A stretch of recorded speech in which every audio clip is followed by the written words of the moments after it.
ಹಾಸನ ತಾಲೂಕು ಕಸ್ಬಾ ಹೋಬಳಿ ದೊಡ್ಡಪುರ ಗ್ರಾಮ ಉದ್ಭವ ರಾಮೇಶ್ವರ ಸುಕ್ಷೇತ್ರ.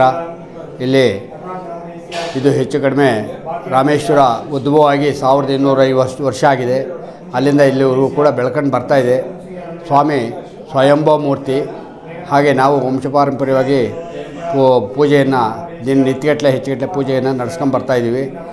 ಹಾಗೆ ಇದು ಮಹಾಶಿವರಾತ್ರಿಯಲ್ಲಿ ವಿಶೇಷವಾಗಿ ಬೆಳಗ್ಗೆ 4:15ರಿಂದ ರುದ್ರಾಭಿಷೇಕ ನಡೆದು ಈಗ ಭಕ್ತಾದಿಗಳಿಗೆ ಬಂದಂಥವ್ರಿಗೆ ತೀರ್ಥ ಪ್ರಸಾದ ಮಂಗಳಾರತಿ ಅಷ್ಟೋತ್ತರ ಎಲ್ಲನೂ ಮಾಡಿ ನಾವು ಇದು ಮಾಡಿಕೊಡ್ತಾಯಿದ್ದೀವಿ.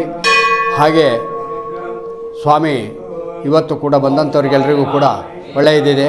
ಆಮೇಲೆ ಇದಾದ ಮುಂದಿನ ಯುಗಾದಿ ಹಬ್ಬಕ್ಕೆ ರಥೋತ್ಸವ 4 ದಿವಸ ಜಾತ್ರೆ ಎಲ್ಲ ನಡೆಯುತ್ತೆ. ರಥೋತ್ಸವ ಕೂಡ ಇದೆ. ಪಾಡ್ಯ ಬಿದಿಗೆ ದಿವಸ ರಥೋತ್ಸವ ಆಗುತ್ತೆ. ಮಾರನೇ ದಿವಸ ತದಿಗೆ ದಿವಸ ಕೆಂಡೋತ್ಸವ ಆಗುತ್ತೆ. ಎಲ್ಲ ಕೂಡ ನಡೆಯುತ್ತೆ. ಈ ರೀತಿ ಪ್ರತಿ ಸೋಮವಾರದ ದಿವಸ ರುದ್ರಾಭಿಷೇಕ ಇರುತ್ತೆ.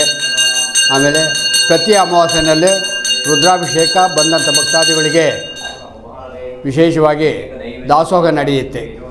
ಇಷ್ಟು ಮಗ್ನಂಥ ಭಕ್ತಾದಿಗಳಿಗೆ ಎಲ್ಲ ಅವರ ಇಷ್ಟಾರ್ಥ ಕೂಡ ನೆರವೇರುತ್ತೆ ಅಂತ ಹೇಳಿ ಆ ಭಗವಂತನಲ್ಲಿ ಒಳ್ಳೆ ಆಶೀರ್ವಾದ ಇದೆ. ಎಲ್ಲರೂ ಕೂಡ ಬಂದು ಆಶೀರ್ವಾದ ತಗೊಂಡು ಹೋಗ್ತಾರೆ.